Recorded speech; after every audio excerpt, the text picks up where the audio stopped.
안녕하세요. 이번 발표를 맡게 된 장지은이라고 합니다.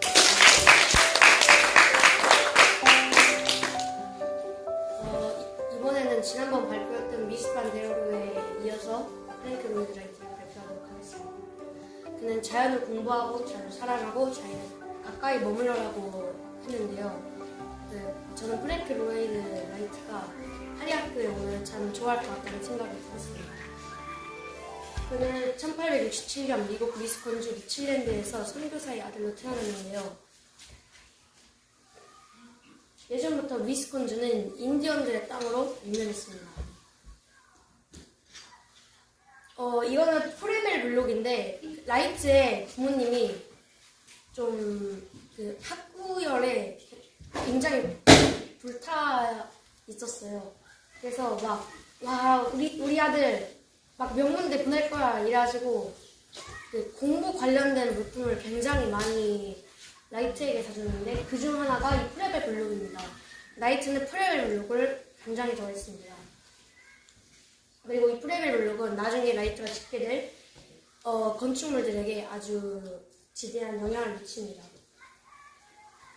그런데 이렇게 그냥 잘 살고 있다가 돈이 부족해서 많은 어려움을 겪기도 합니다.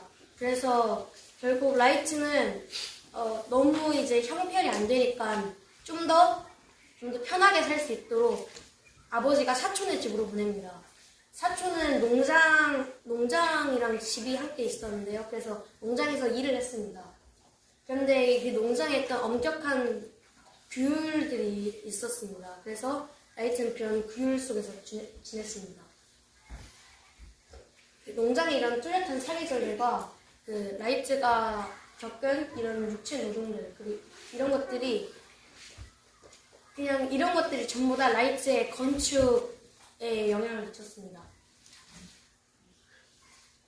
그리고 그는 공부도 소홀히 하지 않았습니다. 그리고 그는 위스콘주에 있는 위스콘신 대학에 입학했습니다. 그런데 그러다가 어느 날 그에게 엄청난 놀라움과 그런 깨달음들을 준 사건이 있었는데요. 바로 위스콘신 국회의사당이 붕괴한 사건입니다.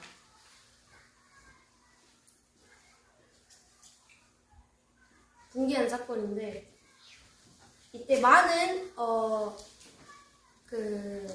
피해자들이 있었는데 이걸로 인해 그는 건축가는 자신이 설계한 건물을 끝까지 책임져야 한다는 생각을 얻게 됐습니다.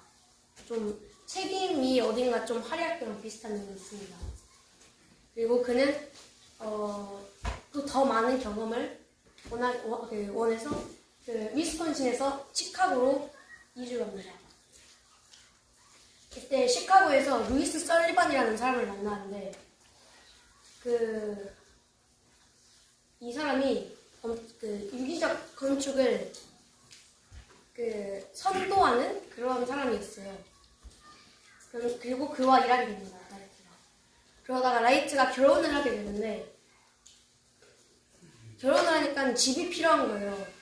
그래서 근데 집을 지을 돈이 없는 거죠. 집을 지을 돈이 없는 거예요.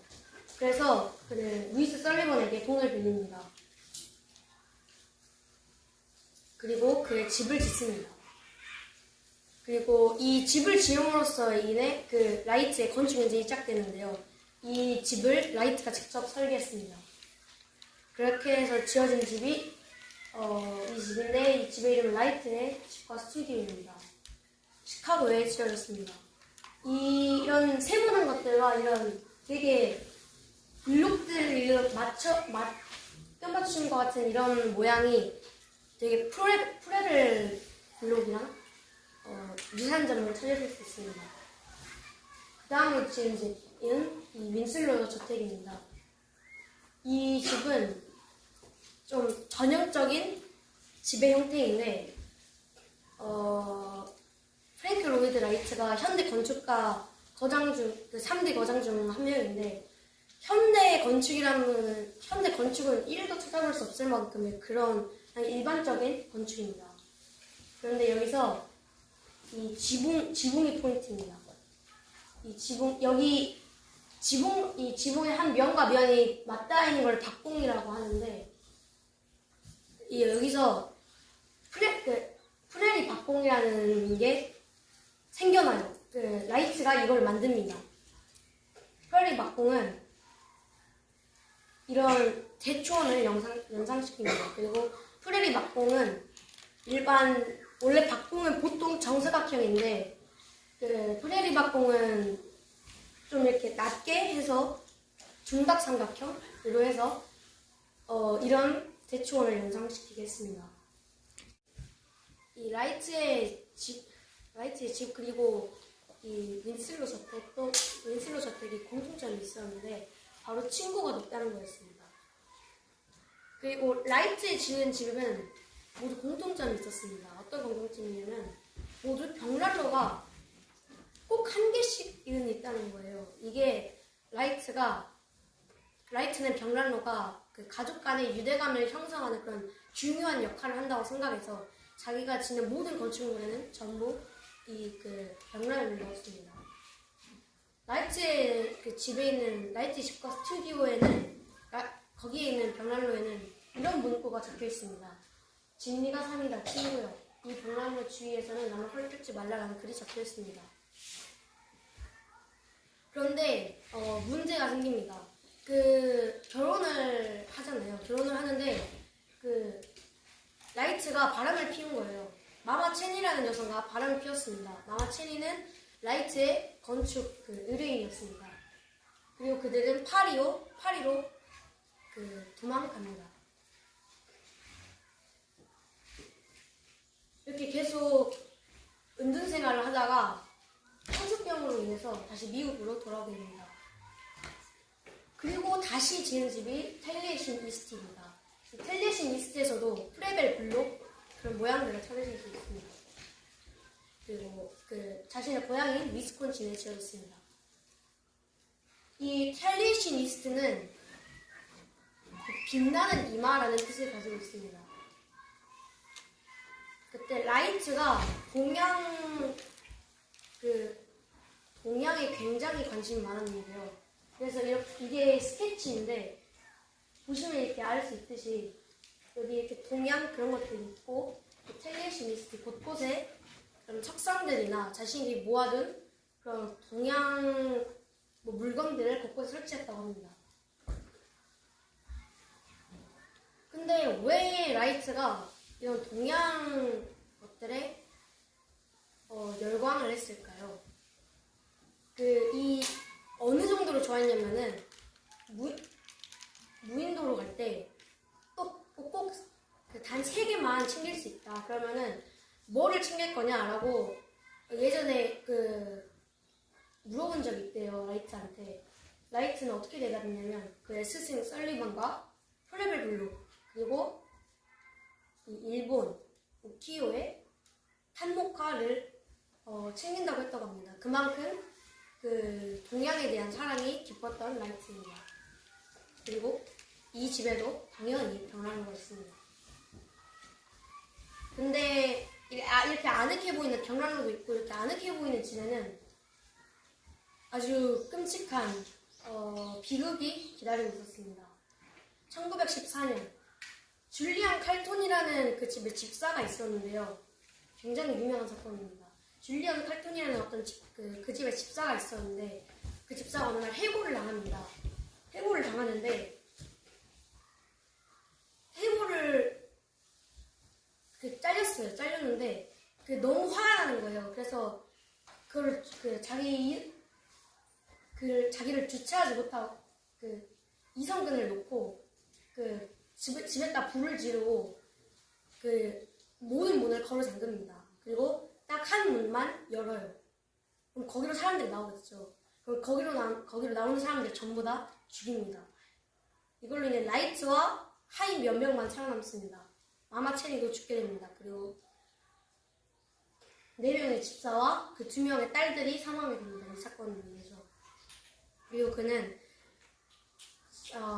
나락으로 빠지게 됩니다. 그리고 그는 미친 듯이 일자리를 찾다가 일본에서 호텔 건축 의뢰가 들어옵니다. 그래서 이렇게 설계를 하고 짓고 만들어진 게 데이코코 호텔입니다. 데이코코 호텔을 번역하면 제국 황제 호텔입니다. 도쿄에 지어졌습니다. 근데 도쿄 이미지와는 좀 달리 숲이 나무가 굉장히 많습니다. 그 일본 거기 건축주가 그 의뢰인이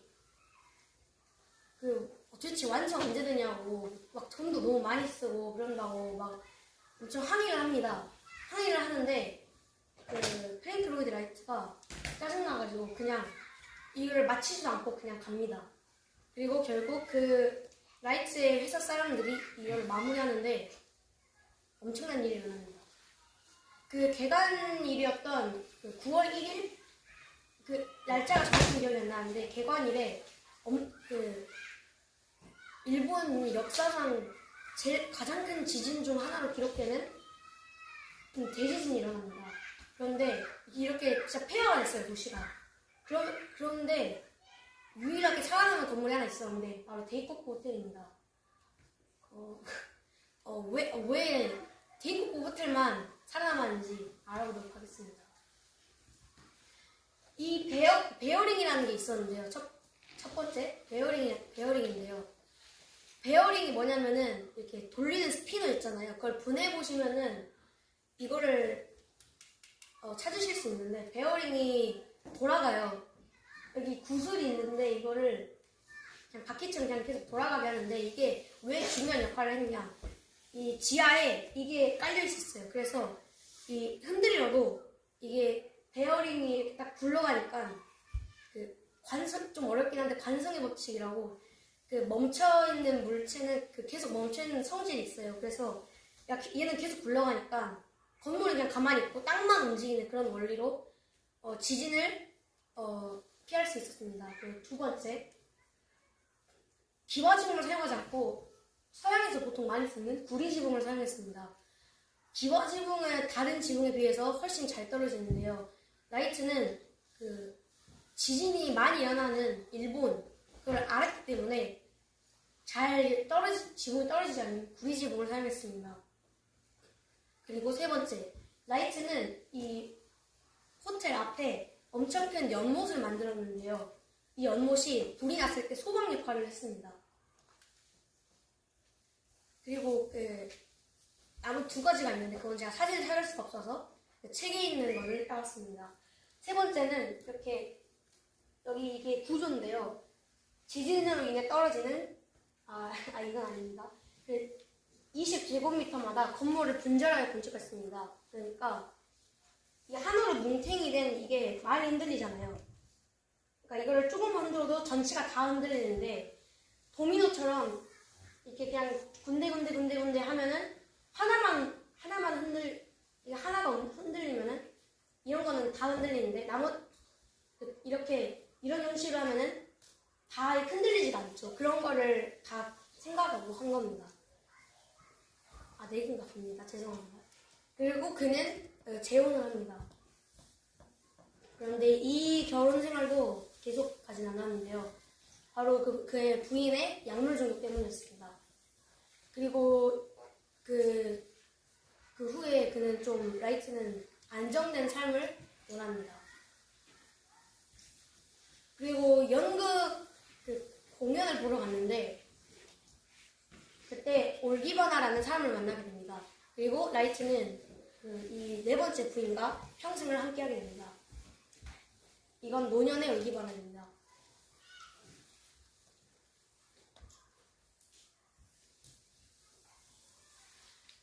혹시 이 사진이 무슨 사진인지 아시는 분?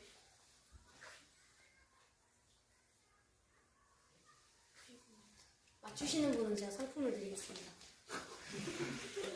갑자기 이 말 하니까 엄청 많은데 도현이 대공황. 어떤 대공황이죠? 경제대공황. 맞았습니다. 검은 주식이 폭락한 날 있잖아요. 기억을 못해서 이렇게 말하는데 아무튼 대공황에 닥친 겁니다. 그래서 큰 위기에 빠집니다. 근데 엎친 데 덮친 격으로 텔리에신 이스트에 낙뢰가 발생해서 진짜 말 그대로 폭발이 일어납니다. 그래서 집이 불타요. 그래서 그 예산이 그 돈이 없고 또 돈이 없어가지고 또 이렇게 생각을 합니다. 어떻게 하면 돈을 벌 수 있을까? 그래서 생각을 하다가 라이트의 부인이 올리바나가 엄청난 생각을 합니다. 당신이 건축을 잘하니까 건축 그 펠로십을 만들자, 그 수업 그런 거 만들자 해가지고 만듭니다. 건축 펠로십, 텔리에이션 펠로십이라고도 하는데 이렇게 라이트가 직접 학생들을 가르치는 그런 형식이었습니다.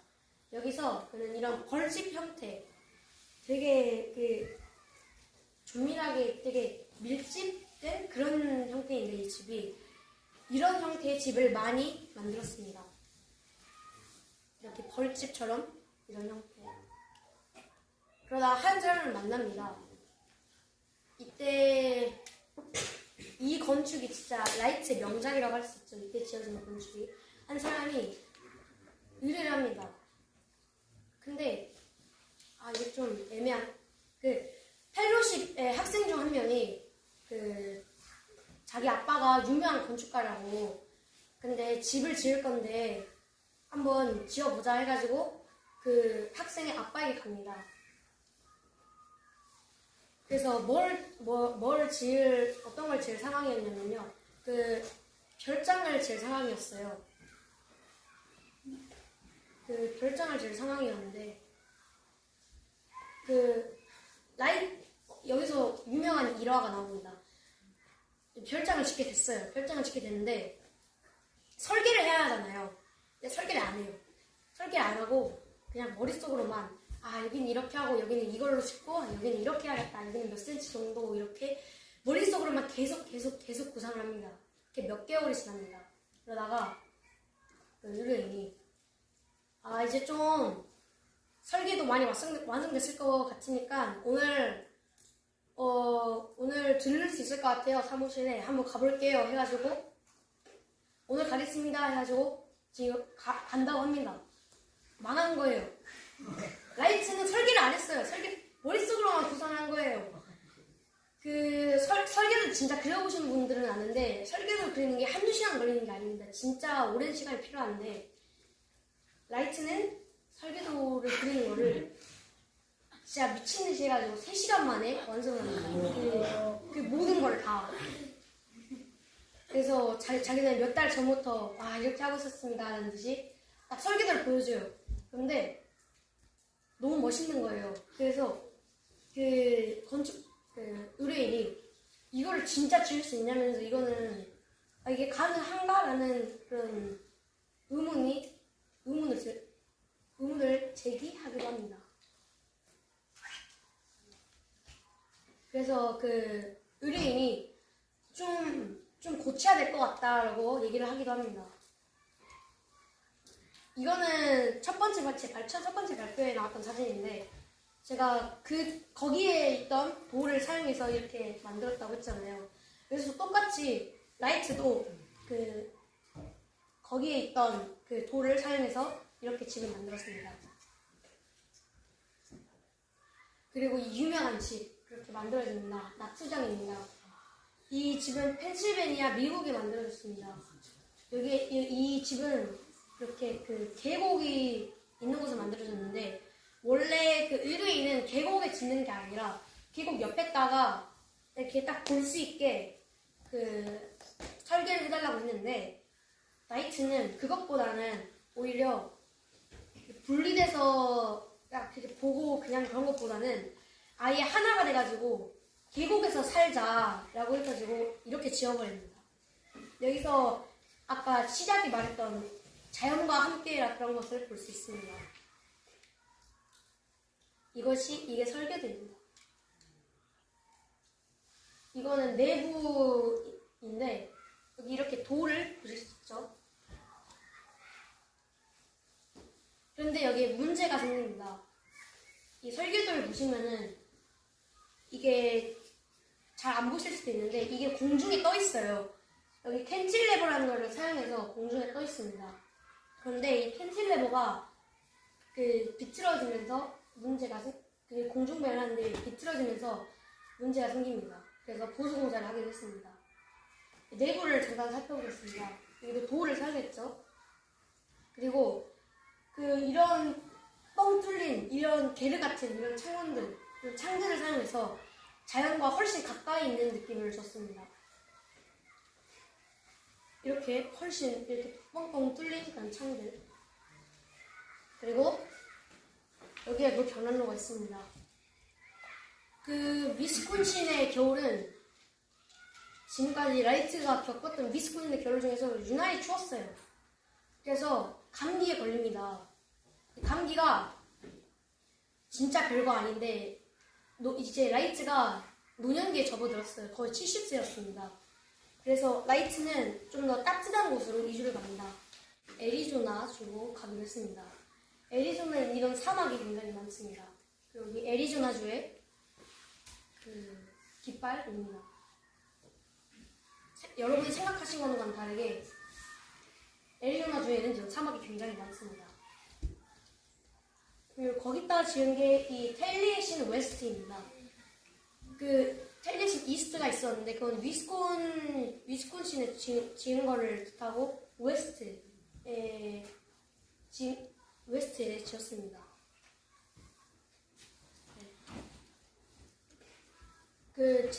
조금 전에 폭발했다고 했잖아요. 그래서 그것 때문에 라이트가 교훈을 얻었습니다. 아, 목조 건축을 하면 안 되겠다. 돌로 지어야겠다. 라고 한 겁니다. 그래서 나무로 짓지 않고 돌로 지었습니다. 그래서 여기 사진을 보시면 전부 다 돌로 되어 있습니다.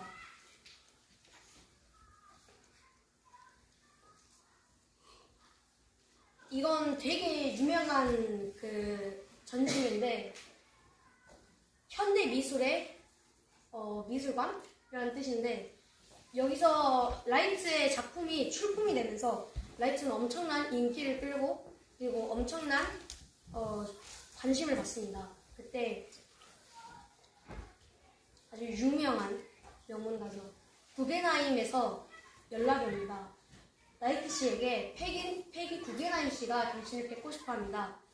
그녀는 미술관을 짓고 싶어 한다고 라이트에게 연락이 옵니다. 그래서 라이트는 갑니다. 그래서 미술관을 짓게 되는데 이게 그 미술관의 설계도입니다. 이렇게 보시면 달팽이처럼 이렇게 오른쪽에 보시면은 이렇게 달팽이처럼 계속 이렇게 말려 들어가는 걸 보실 수가 있는데 이렇게